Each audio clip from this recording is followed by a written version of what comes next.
বক্তব্য শুনেছেন, কাজে এখন বক্তব্য দীর্ঘায়িত করে অনেকের বিরক্তি হবে, সবাই ক্লান্ত হয়ে গিয়েছেন। আমি ধন্যবাদ জানাই ঢাকা মহানগরকে, তারা বিশেষ করে অফিসে কথা বলতে বলতে তাৎক্ষণিকভাবে আমাদের এই দুর্নীতির নতুন বরপুত্র জেনারেল আজিজ এবং বেনজিরের ঘটনাকে আলোচনা করার মধ্য দিয়েই তারা একটা প্রোগ্রাম ঠিক করেছে যে এই মুহূর্তে বাজারে দ্রব্যমূল্যের দাম বাড়ছে, কেবল বাড়ছে। দ্রব্যমূল্যের ঊর্ধ্বগতিতে মানুষের নাবিশ্বাস, মূল্যস্ফীতিতে মানুষের নাকাল অবস্থা, ব্যাংক খাতে লুটপাট, শেয়ার বাজার তো আগেই শেষ করেছে।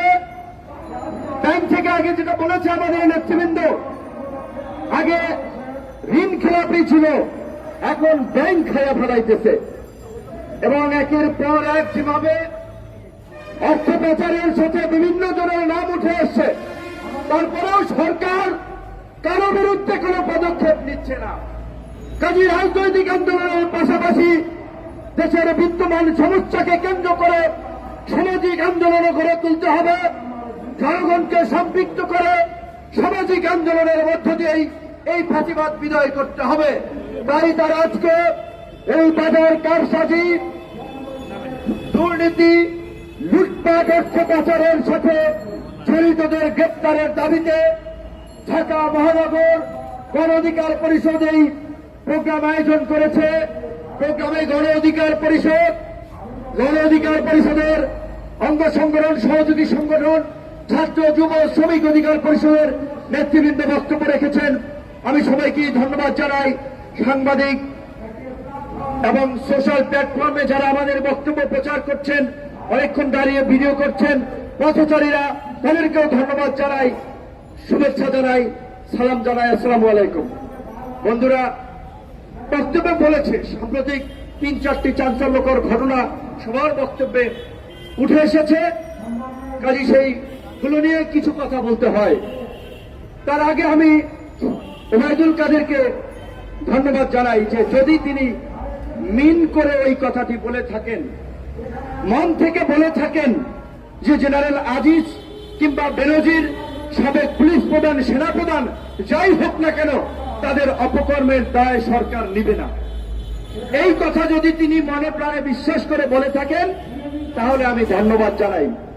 আর যদি অভিনয়ের জন্য, জনগণকে ধোঁকা দেওয়ার জন্য, আইওসের জন্য বলে থাকেন, তাহলে আমি ঘৃণা প্রকাশ করছি, আমি ধিক্কার জানাচ্ছি। কারণ এই পুলিশ প্রধান বেনজির, যার নাই কোনো নজির, আসলেই উনি বেনজির। তো এই বেনজিরকে পুলিশ প্রধান কে বানিয়েছে? ধাপে ধাপে প্রমোশন দিয়ে ঢাকা মেট্রোপলিটনের এই ডিএমপির কমিশনার, র্যাবের প্রধান, তারপরে পুলিশ প্রধান কে বানিয়েছে? শেখ হাসিনা বানিয়েছে। কাজে এই বেনজিরের অপকর্মের দায় শেখ হাসিনাও এড়াতে পারেন না। একইভাবে এই পুরান ঢাকার সন্ত্রাসী পরিবারের সন্তান, কুষ্টি শুদ্ধ সন্ত্রাস, আপন ভাইয়েরা সন্ত্রাস, খুনি, 90-এর দশকে 7 স্টার গ্রুপ, 5 স্টার গ্রুপ, বিভিন্ন সন্ত্রাসী গ্রুপ যারা নিয়ন্ত্রণ করত এই আজিজ পরিবার, সেই পরিবার থেকে প্রধানমন্ত্রী, সেনা প্রধান নিয়োগ দিয়ে তার রুচি এবং তার মানসিকতার বহিঃপ্রকাশ করেছেন। আজিজকে কে সেনা প্রদান করেছে? এই সরকার প্রধান, এই শেখ হাসিনা সেনা প্রদান করেছে। কাজেই তাদের মানসিকতায় যে লুটপাট, গুম, খুন, সেটা তো তারা উচ্চ পদে খুনি, লুটেরা, দুর্বৃত্তদেরকে বসিয়ে প্রমাণ করেছে। আমাদের সংগ্রামী সভাপতি ঢাকা মহানগর উত্তরের মিজান ভাই বলেছে, প্রধানমন্ত্রী 42টা টেলিভিশন, পত্র পত্রিকার সামনে কথা বলছেন, সাংবাদিকদেরকে গরু ছাগল মনে করছেন, মানুষকে পাগল মনে করছেন, উন্মাদ মনে করছেন, তাই তিনি মিথ্যে বলে যাচ্ছেন। সাংবাদিকরা চুপচাপ সেটা ফলো করে লিড নিউজ করছেন, টেলিভিশনে প্রচার করছেন, আর আম পাবলিক শুনে আর হাসে। কথা ওই জায়গায় চলে গেছে যে যাই যদি যাক প্রাণ, হীরক রাজাই ভগবান। শেখ হাসিনা যাই বলুক না কেন, ওইটাই আসমানি কিতাবের বাণীর মতো সত্য তাদের কাছে।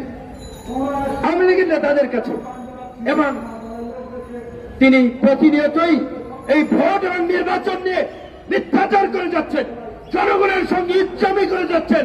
যে জনগণ আমাদেরকে ভোট দিয়েছে, আমরা এদেশে জনগণের ভোটের অধিকার ফিরিয়ে দিয়েছি, ভাতের অধিকার ফিরিয়ে দিয়েছি, আওয়ামী লীগ না থাকলে এদেশে উন্নয়ন হয় না, এই সমস্ত ফালতু কথা বলে বেড়াচ্ছেন, ইচ্ছামির কথা বলে বেড়াচ্ছেন একটা দেশের প্রধানমন্ত্রী, এবং রাষ্ট্র নিয়ে মস্করা করছে। ওই যে আমাদের এক ভাই বলছে না, দুইজনে গল্প করতেছে, আবার ফেসবুকে দেখলাম লেখি হচ্ছে, একজন জিজ্ঞাসা, ভাই দেশের অবস্থা কি?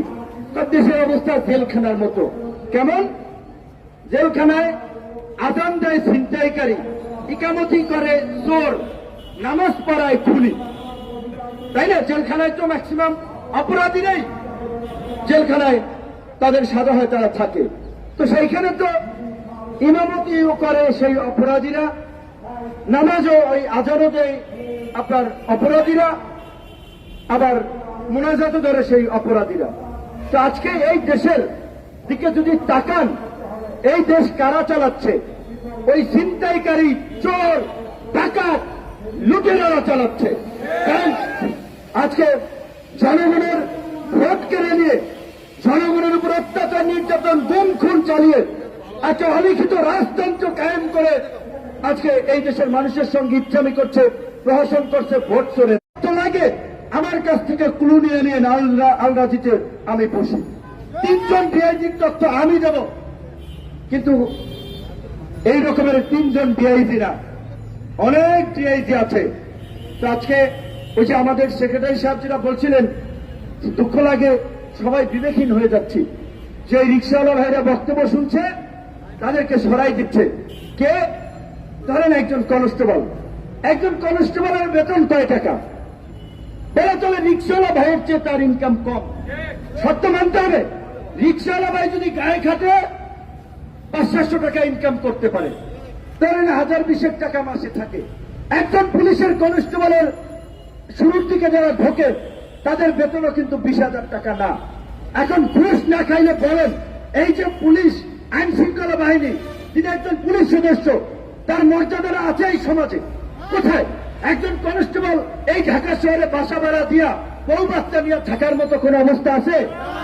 ডিআইজিরা তো মালপানি কামাইতেছে 100 কোটি টাকা, বেনজির কামাইছে 1000 কোটি টাকা, আর ওই যে কনস্টেবল, এসআই, তারা কিন্তু বউ বাচ্চা নিয়ে ঢাকায় থাকতে পারে না।